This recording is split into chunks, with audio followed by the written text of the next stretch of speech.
The first DNA test said my daughter and I shared 0 centimorgans. The second one said the same thing.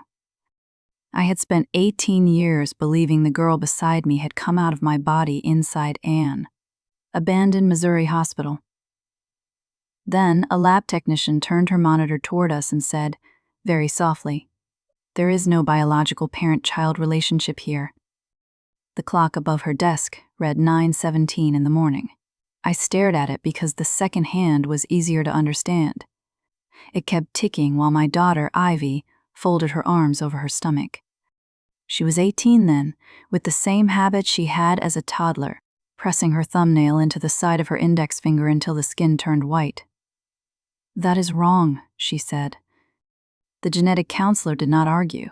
Her name was Rachel, and she had a silver Dell Latitude with a crack running from the left hinge to the spacebar. She pulled out the laboratory report again. My name was Mara Ellis. Ivy's name was Ivy Rusk. Shared DNA 0, not low and not inconclusive. 0. Ivy had taken a $59 ancestry DNA test because she wanted to know what she had.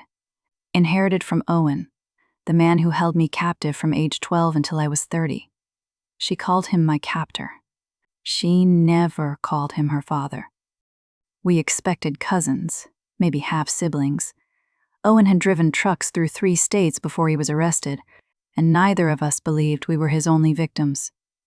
Instead, Ivy matched a woman named Linda Cross at 1,734 centimorgans. Linda lived 46 miles away. Her daughter, Lena, had vanished in 2007 at 14 years old. Ivy reached for my hand, missed, then caught 2 of my fingers. Rachel explained that 1,734 centimorgans could mean an aunt, a grandparent, or a half-sibling. I heard the words, but my eyes had dropped to the clear evidence sleeve in my lap. Inside it was Ivy's newborn bracelet. The band had once been yellow. By then, it looked like weak tea. Elaine Mercer had written over the original markings with a black, permanent marker, but time had cracked the ink. 2 letters showed through, LC, then a dash, then 07. I had kept that bracelet in a Folgers coffee tin for 15 years because it was the only proof Ivy had been born. Elaine had told me the letters were an old supply code. St. Agnes Women's Hospital had closed in 1999. Ivy was born there in 2008. I was 12 when Owen Rusk took me. It happened on June 14, 2002, beside the summer school bus stop near Grand Avenue in St. Louis. I remember a white van, a smell like rubbing alcohol, and a hand over my mouth. Then I remember ceiling tiles, square ones, water-stained, with tiny black holes. When I woke, I was lying on a narrow bed in what used to be employee housing behind St. Agnes. The windows had been covered from the outside with sheet metal. The room had a sink, a toilet, and a door. Owen could lock from the hall. He told me my name was Mary. He said my family had signed papers giving me to him and that police would return me if I ran. At 12, I knew papers did not work like that. But knowledge gets strange when you are locked in a building and the only person feeding you controls every door. Owen called me his wife. The first time he used that word, I vomited beside the bed. He made me clean it with my shirt. For months, I saw no one else. Then, on the 3rd Wednesday of September, a woman entered carrying an orange Igloo cooler and a black nursing bag.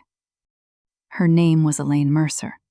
She wore pale blue scrubs, white New Balance shoes, and a gold watch with a narrow, rectangular face.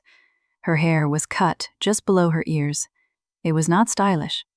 It was practical. She crouched in front of me. "I am a nurse," she said. "Let me see your wrist." I hid my arm behind my back. Owen grabbed my shoulder, and Elaine looked at him once. "Outside." He left. Now it was the first time I saw anyone make him obey. She cleaned the skin around the plastic restraint mark, gave me grape juice in a paper cup, and waited until I finished it before touching me again. Her hands were warm. I hate remembering that. Elaine came every third Wednesday at 6:40 in the morning, always the same time. She brought antibiotics, pads, canned food, and sometimes books. Once, she brought me a used GED mathematics workbook, Form PA, 2004 edition. Pages 73 through 76 were missing, though I did not notice until later. I never asked why. That is one of those small things my brain saved while bigger things disappeared. She remembered I liked grape jelly instead of strawberry. She knew how to remove stitches without pulling the skin. When I had a fever of 103.4, she stayed beside the bed for nearly 6 hours, changing damp towels across my forehead. Owen stood in the doorway. Elaine told him, "If she dies, this is over." At the time, I heard protection in that sentence. Now I hear inventory. During each visit, she slipped the yellow St. Anne Parish envelope into the bottom drawer of Owen's red Craftsman toolbox. I saw it happen maybe 20 times. I thought they were grocery vouchers. Elaine volunteered at St. Anne's. The blue church logo was printed on every envelope, and sometimes she brought dented cans from the parish pantry. So the explanation made sense. I did not look closer. She made sure I trusted her in ways Owen never could. She called me Mara when he was not nearby. She let me choose which arm got the shot. She once brought me a plastic comb with pink teeth because I had been pulling knots apart with my fingers. They were small mercies, given in measured doses. Elaine never left a phone, never forgot a key, and never parked where I could see the license plate. She never asked whether I wanted to leave. When I was 14, my periods stopped. Elaine examined me on a folding table in the old hydrotherapy room. The vinyl was split near my left elbow, and a strip of yellow foam stuck out. She pressed a cold disc against my stomach. "Pregnant," she said. I rolled toward the wall, and Owen laughed from the doorway. Elaine closed the curtain between us, but she did not call police. She did not call an ambulance. She did not call anyone. Months later, she told me the baby had died. I never saw a body. That happened twice. By the time Ivy was born, I was 17. Labor started on March 3, 2008, just after 2 in the morning. Elaine hung a 500-milliliter IV bag from a bent metal pole. The label read D5LR. Beneath it, in blue ink, someone had written 2:14 in the morning. Owen tried to stay in the room. Elaine pushed him into the hall. Not this time. Her voice was flat, and that made me feel safer. The pain went on for 18 hours, maybe longer. There was not a clock in the room, and the windows were painted over. At some point, Elaine injected something into the IV port. The ceiling softened, and my arms became heavy. I remember a baby crying. Then nothing. When I woke, the light had changed. Elaine sat beside me with a bundled infant in her arms. "Your girl," she said. Ivy had dark hair plastered against her scalp, and one fist pressed under her chin. Her skin was red around the eyes. She wore the yellow bracelet, LC-07. Elaine said it came from a box of old hospital supplies. I did not care about the letters. I cared that Ivy's chest moved up, then down, then up again. She became the reason I followed every rule. Owen understood that quickly. So did Elaine. For the next 12 years, I measured danger by how close it came to Ivy. When Owen drank, I kept her in the bathroom and sat against the door. When food ran low, I skipped meals. When Elaine brought vaccines, I held Ivy's arms while she cried. Elaine taught me how to treat an ear infection, brought children's Tylenol in grape flavor, and checked Ivy's height against the old door frame every 6 months.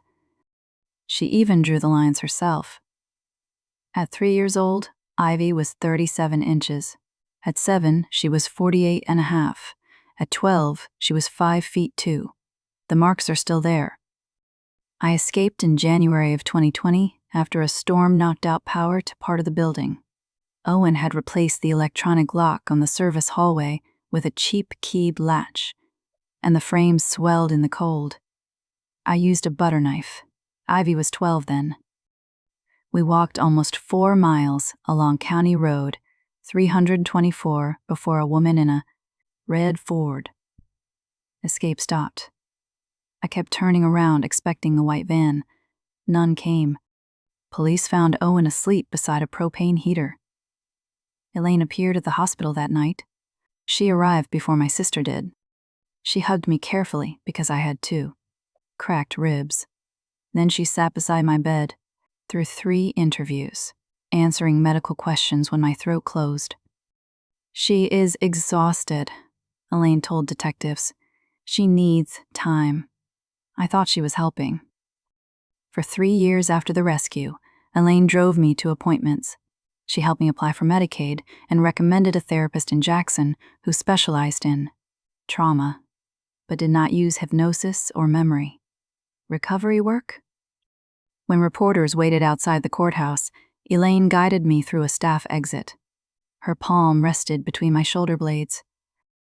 After Ivy's DNA result, Elaine told us consumer tests made mistakes.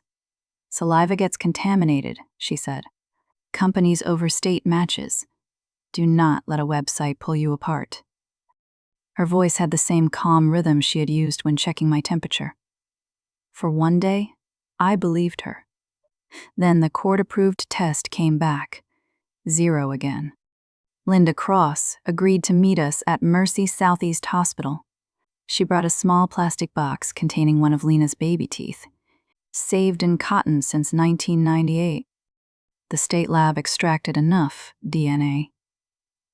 Lena was almost certainly Ivy's biological mother. Linda sat across from me in a room with a dispenser of lemon hand sanitizer mounted beside the door. She kept rubbing the edge of the tooth box with her thumb. Did you know her? She asked. No. Did you ever hear that name? Again, I said no. She lowered her eyes to Ivy's bracelet, LC-07. That was when police reopened Lena's case. Detectives began with the obvious man. Darren Holt had worked as a shuttle driver at St. Agnes before it closed. He drove employees, supplies, and medical waste between the hospital and a storage warehouse near Route 61. His vehicle was a white 2001 Chevrolet Express, 3500. Witnesses had described the same kind of van at my bus stop. Darren had kept access to the hospital after closure. A retired security guard remembered seeing him enter the ambulance bay after midnight. He also owed $31,800 to a lender connected to a riverboat casino. Money van, access.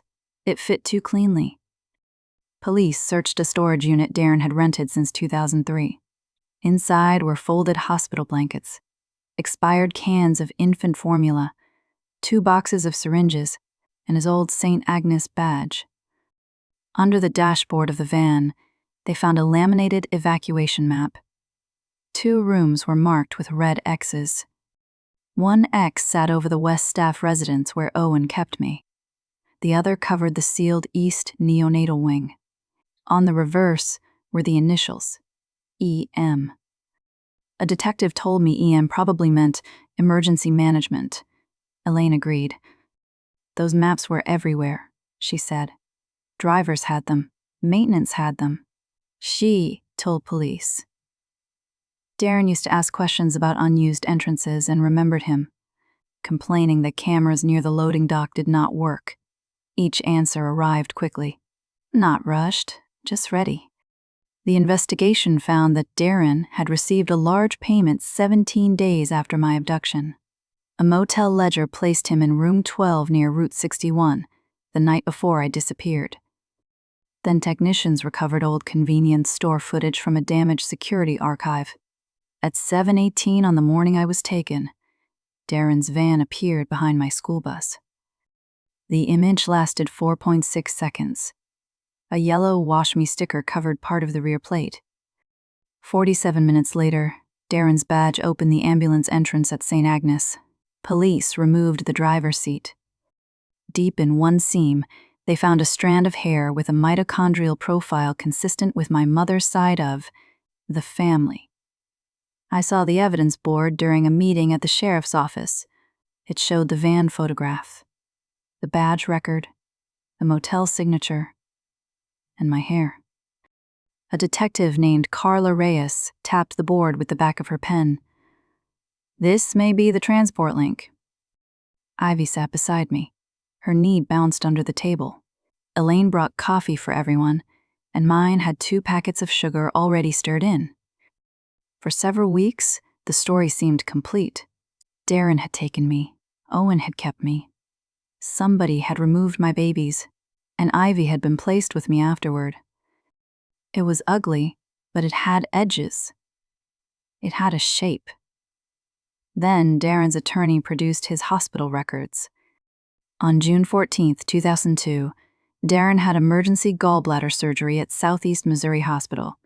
The anesthesiology chart showed 220 milligrams of propofol. Intubation was at 6:52 in the morning. Recovery room discharge was at 10:11 in the morning. A pharmacy barcode had been scanned at 6:47 and 32 seconds. 31 minutes later, his van appeared behind my bus. Darren could not have been driving it. The $31,800 payment was workers' compensation for a spinal injury, and the motel signature had been copied from an old mileage form. Image enhancement put the driver at around 5'4". Darren was 6'2". His badge had been reported missing 6 days before my abduction. He had not known I existed, and he had not known Lena existed. Someone had used his debt, his van, his job, and his old supplies to build a suspect in advance. The hair in the seat still mattered. The van had carried me, just not with Darren behind the wheel. Detective Reyes came to my apartment with a copy of the evacuation map. She laid it on my kitchen table beside a bowl of oranges. "Do you remember this corridor?" she asked. I traced the west wing with one finger and said yes. "What about the east side?" I said no. "You never went there?" she asked. "Owen would not let me." That was true. There was a fire door near the hydrotherapy room. Owen kept it chained, even when the rest of the hallway was unlocked. Sometimes I heard sounds beyond it, a pipe knocking, a metal scrape, and once, something that might have been crying. Owen told me raccoons got into the old walls. I believed him because believing him was easier than imagining a person on the other side. Police questioned Owen again. He had already been sentenced for kidnapping, assault, and unlawful imprisonment. He had no reason to protect himself from those charges. Still, he lied for 6 hours. Then Reyes placed copies of the yellow parish envelopes on the table. Owen stared at them. His left eyelid began twitching. "They paid me," he said. "1 sentence, that was all." Police opened the false panel behind the bottom drawer of his red Craftsman toolbox. 12 envelopes remained inside. Each contained $1,200 in cash, a small calendar card, and typed instructions. Limit exterior access. No unsupervised windows. Report bleeding. Record cycle dates. The earliest envelope was postmarked February 20th, 2002. 4 months before I was taken. Owen admitted someone had mailed him my photograph, my school route, and a copy of a pediatric intake form. The packet included a syringe for the van ride. He said he had been told to call me Mary. He said he had been ordered never to enter the East neonatal wing. When I asked about my babies, he looked toward the floor. 2 were alive, he said. My hands slipped off the table, and the chair legs screeched. Owen said he had carried 2 newborns to the service elevator after Elaine declared them dead. He received a $7,500 retention payment after 1 delivery. He did not know where the babies went.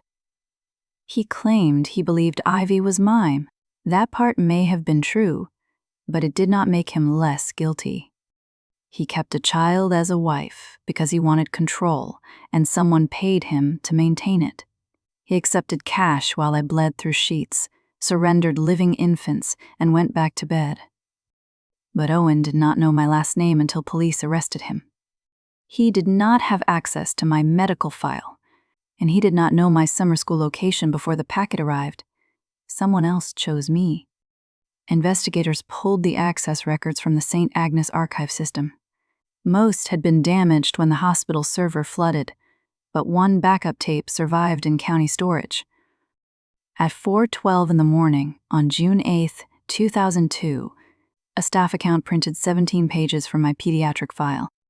The account belonged to Elaine Mercer. The record showed every page: temporary guardianship, medication history, old home address, emergency contacts, and summer school notes. 6 days later, Darren's badge vanished. Then his van appeared behind my bus.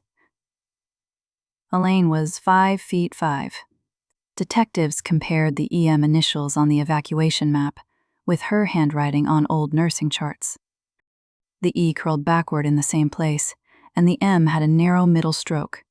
A print defect on the map dated it to March of 2002, 3 months before my abduction. Those red X's were not old emergency marks. Elaine had selected 2 rooms, prepared them, marked them, and then driven me through the ambulance entrance using Darren's badge. Bank records opened the rest. A company called Mercer Home Support, LLC, had paid the utilities at St. Agnes for 18 years. It bought canned food, propane, antibiotics, and replacement locks. The yellow parish envelopes came from one of Elaine's accounts. Another account received private adoption payments between $82,000 and $100,000, and $19,000 per infant. The total was $2,416,300. Elaine had not been checking on me. She had been inspecting me. The fever care kept me alive. The vaccines kept Ivy out of hospitals. The stitches kept outside doctors from seeing injuries. The grape jelly taught me which hand to reach for. Every kindness had a function. Even after I escaped, she stayed close enough to hear what I remembered. She sat through police interviews, selected my therapist, and warned me away from DNA testing. When reporters called her my guardian angel, she never corrected them. Police arrested her outside St. Anne's after Sunday service. She wore a navy coat and carried the same orange igloo cooler I had seen since I was 12. A reporter shouted, "Did you help Mara survive?" Elaine turned toward the camera and said, "No comment." That was the only public statement she made. The second red X still had no answer. Police returned to St. Agnes with demolition crews. The East Neonatal Corridor had been sealed behind a false asbestos warning and 2 layers of drywall. Room E7 sat 10 doors from mine. Inside was a child-sized mattress, 4 empty pregnancy test boxes, restraint anchors under the radiator covers, and a hairbrush wrapped in a grocery bag. The wall beside the bed had dates scratched into it with something sharp: 2007, 2008, 2011, and 2016. The last calendar page was January of 2020. DNA from the hairbrush matched Linda Cross. The room had belonged to Lena. She had been inside the same hospital 10 doors away. For 13 years, I had heard pipes knock behind the fire door. I had heard metal drag across tile. Once, late at night, I heard 3 taps, then 2, then 3. I tapped back because I thought an animal was trapped in the wall. There was no answer, only static from the broken intercom. Investigators compared Ivy's DNA with samples from room E7. The parent-child match was 3,482 centimorgans. Lena was Ivy's biological mother. The bracelet came out of evidence storage again, LC-07. Lena Cross, Case 7. Elaine had written over the code with black marker, but she had not erased it completely. She needed to track the babies. That was the reason for the band. It was not carelessness. It was record keeping. Elaine's medication logs showed that Lena and I gave birth 36 hours apart. My IV entry began at 2:14 in the morning on March 3, 2008. Lena's last coded medication was recorded at 2:02 in the afternoon on March 4th. A payment from an Arizona adoption intermediary cleared 2 days later. The buyer had requested a healthy infant girl, my biological daughter. Elaine took her, then brought Lena's baby to me. I can still see Elaine sitting beside my bed, holding Ivy with both arms. I can still hear her say, "Your girl?" She knew Lena was 10 rooms away. She knew Lena had heard her baby cry, and she knew I would hold that child against my chest and build my entire will to survive. Around, keeping her safe. Lena was told her daughter had died. I was told 2 of mine had died. Elaine gave each of us grief that belonged to the other. The exchange kept Owen satisfied because he expected a living baby. It kept me compliant because Ivy gave him leverage, and it separated Ivy's DNA from mine. If either captive ever escaped, our stories would not line up. Wrong mother, wrong child, wrong trail. The bracelet was not proof of a hospital error. It was proof of design. Police found another note in Elaine's ledger, M.E., unstable after losses. Substitution recommended. 4 words. That was how she recorded me after 2 stolen babies, not grieving and not injured, unstable. Then a solution. Lena's final calendar entry was dated 6 weeks before my escape. After that, there was nothing. No body, no transfer record, and no death certificate. Elaine had realized I was testing the swollen service door. She had noticed scratches near the latch during her December visit. By January, Lena was gone. The search of Elaine's home health office took 9 days. Most files had been shredded, burned, or soaked in bleach. The orange igloo cooler remained locked in an evidence cage. A technician removed the lid on February 11, 2024. Inside were 26 pairs of newborn bracelets. Each pair had initials, a case number, a birth date, and 2 destination codes. LC-07 was the 7th. I recognized my own initials on 2 others, ME-04 and ME-06. The last bracelet read AF-26. Beneath it was a date, November 9, 2021. That baby had been born 17 months after I escaped, while Elaine was driving me to therapy and standing beside me at press conferences. Police could not match AF to any missing girl in Missouri. At 2:13 one morning, Ivy's phone buzzed on the coffee table. A new close family match had appeared. The account belonged to a 9-year-old in Tennessee. Shared DNA, 1,721 centimorgans. Profile name, AF. There was no photograph. Ivy opened the match. 11 minutes later, the account disappeared. She refreshed the page until her thumb cramped. It stayed blank. The evidence photograph of the AF-26 bracelet remained open on my laptop beside her. Someone had viewed Ivy's profile. Someone had known she clicked.